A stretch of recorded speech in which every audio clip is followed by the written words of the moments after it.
Çəkim vəziyyəti necədir? Öyle. Gelmiyor lan.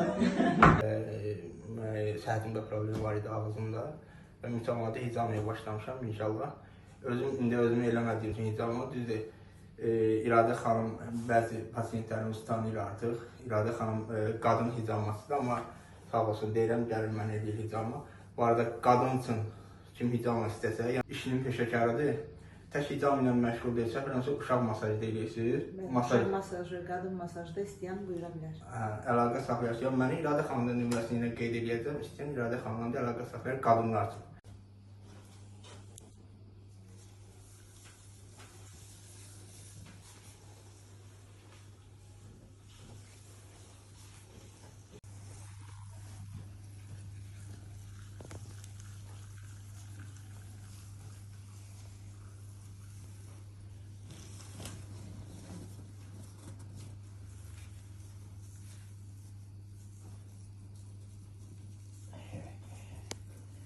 Sövdənin oraya boynunda hırxıcıldayır.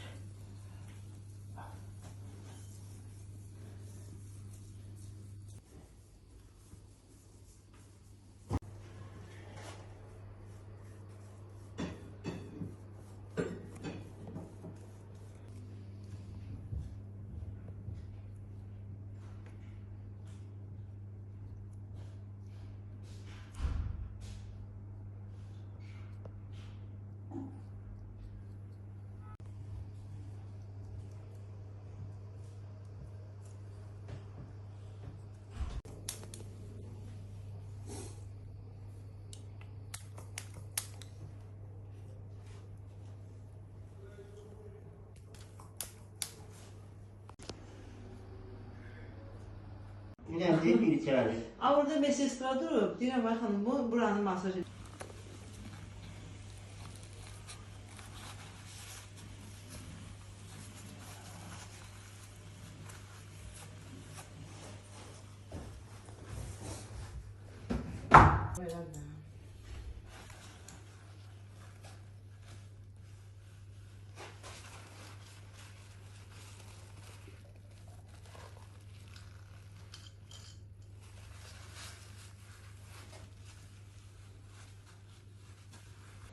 Çəkim vəziyyəti necədir? Öyle.